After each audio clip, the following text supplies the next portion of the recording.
A graça e a paz do nosso Deus e Salvador Jesus Cristo. Unção de objetos, uma prática lamentavelmente muito difundida nos nossos dias.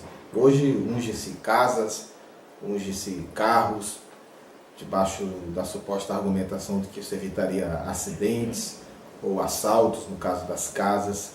Unge-se aparelhos de celular.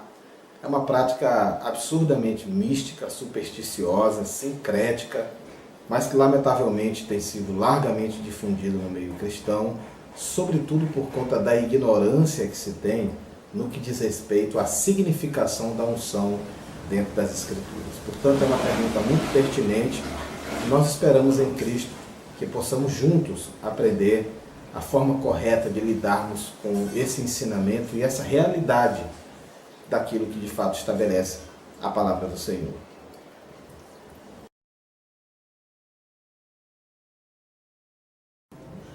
Meus amados, em Êxodo, no capítulo 30 e nos versos de 22 até os versos 33, nós percebemos Deus estabelecendo as primeiras diretrizes para o seu povo que havia sido liberto do cativeiro no Egito e estava em peregrinação em direção à Terra Prometida. Ele estava ali estabelecendo mandamentos para o culto de um modo geral. E dentre os mandamentos estava o de que fosse preparado um óleo que foi chamado de óleo sagrado da unção. Ele tinha um objetivo definido de santificar os elementos do culto e de consagrá-lo completamente a Deus.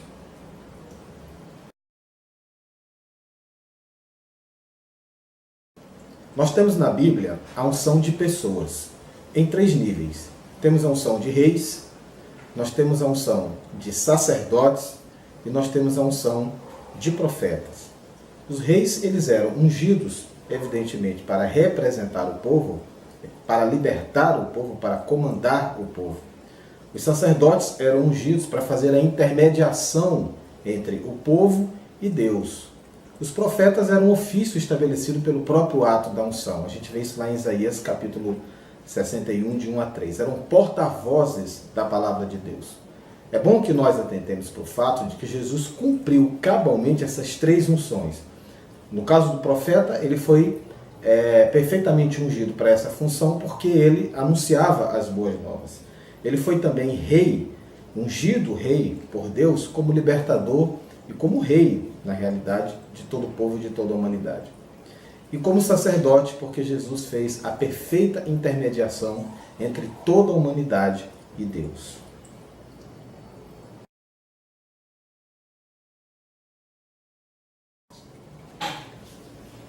Nós temos nas Escrituras, meus irmãos, alguns tipos de óleo. Temos o chamado unguento, que era uma gordura misturada com perfumes especiais. A gente vê isso lá em João, no capítulo 11, no versículo 2.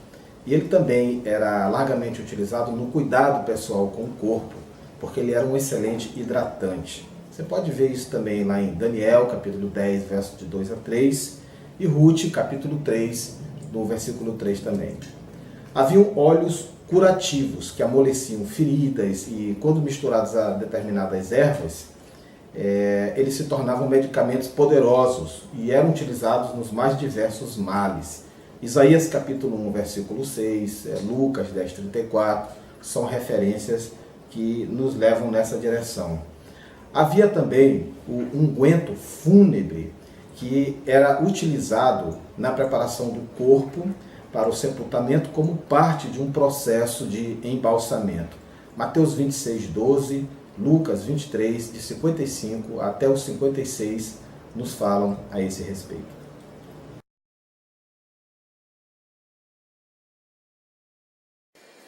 Nós temos na palavra de Deus, meus amados, 3 terminologias nos originais que nos ajudam a ter uma compreensão de como nós devemos interpretar unção nas Escrituras. Nós temos aleifo, que seria a terminologia mais mundana, que diz respeito ao uso da unção como medicamento, ou no processo de hidratação, ou como um item a ser utilizado no processo de embalsamento, nos sepultamentos, como nós vimos há pouco. E nós temos as expressões crio ou crisma, de onde inclusive deriva a expressão Cristo, como o ungido de Deus, que já é uma denotação de caráter sagrado, de caráter religioso. Então, para você entender como a unção tem que ser interpretada na Bíblia, você tem que recorrer aos originais para saber se a relação é com o aleifo, se ela é com o crio ou se é com o crisma.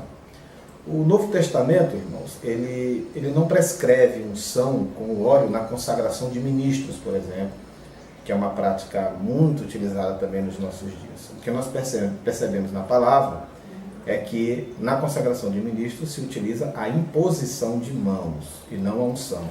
Hebreus capítulo 6, versos de 1 a 2, Atos 6, 5 e 6, Atos 13, de 2 a 3, 1 Timóteo 5, 22, nos dão embasamento bíblico para isso. Cristo foi ungido, aí você vê a expressão crio, pelo Pai, como nosso rei, profeta e sacerdote, com o Espírito Santo e com virtude. Hebreus 1:9, Lucas 4:18, Atos 4:27, Atos 10:38, são também expressões das Escrituras que nos dão essa direção. Cristo e o Pai, em graça divina, eles nos tornaram participantes também da unção de Cristo, nos dando igualmente o Espírito, como também nos tornando reis e sacerdotes diante dele. 2 Coríntios 1, 21 e 22, Apocalipse 1, 6, nos mostram isso. Então nós não precisamos, a realidade é essa, de nenhuma unção, no sentido do crio, de homens, porque nós já fomos ungidos por Deus, o que nos leva ao próximo ponto dentro dessa nossa análise. A simbologia do óleo e do Espírito Santo no Antigo Testamento, ela foi cabalmente cumprida em Cristo e em nós, quando nós recebemos o mesmo Espírito Santo. Então nós não precisamos ser ungidos com óleo, porque o verdadeiro óleo, o Espírito Santo, já está derramado sobre nós, graças a Deus. Nós vemos nos relatos também de plenitude do Espírito Santo, que estão na Palavra de Deus, somente o uso de imposição de mãos também. Atos 8:17, Atos 19:6 nos mostram isso. Portanto, não há a presença da unção também nesses episódios. E um outro texto que pode nos auxiliar muito nesse quesito é 1 João, capítulo 2, versos de 20 até o 27. A consequência dessa verdade é que nós não devemos ungir ninguém para capacitar para o ministério, por exemplo, porque todo cristão já tem a unção, que é o Espírito Santo, que o capacita. E o Novo Testamento, irmãos, ele não prescreve unção com óleo com um termo religioso sagrado, também para curas físicas. Há no Novo Testamento 2 episódios que relacionam doenças, cura, ungir com óleo, e ambas utilizam a terminologia aleifo, ou seja, o termo com sentido corriqueiro e não com sentido sagrado. Marcos 6,13, amém, e Tiago 5, de 14 a 15. Esse texto em especial suscita muita polêmica. Está alguém entre vós doente, chame os presbíteros da igreja e orem sobre ele, ungindo. Esse ungindo no original é aleifo, não é crio, nem é crisma. Portanto, não tem conotação religiosa, não tem conotação de cura espiritual. Isso mostra que a intenção tanto de Marcos como de Tiago, nesses 2 textos que nós vimos, não era uma unção religiosa ou milagrosa, como se prega nos dias de hoje, mas uma conotação médica.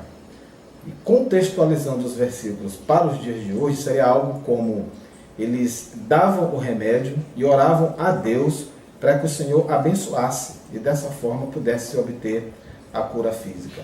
Assim, a orientação é para que não somente se cuidasse dos aspectos espirituais, mas também físicos da vida do servo de Deus. Portanto, irmãos, o Novo Testamento, juntando tudo isso, ele não prescreve a unção também para consagrar objetos. Somente objetos relacionados ao templo eram ungidos e consagrados ao Senhor. E essa unção, ela era tão séria que ela não era usada para ungir nenhum objeto caseiro, como você quer fazer nos dias de hoje.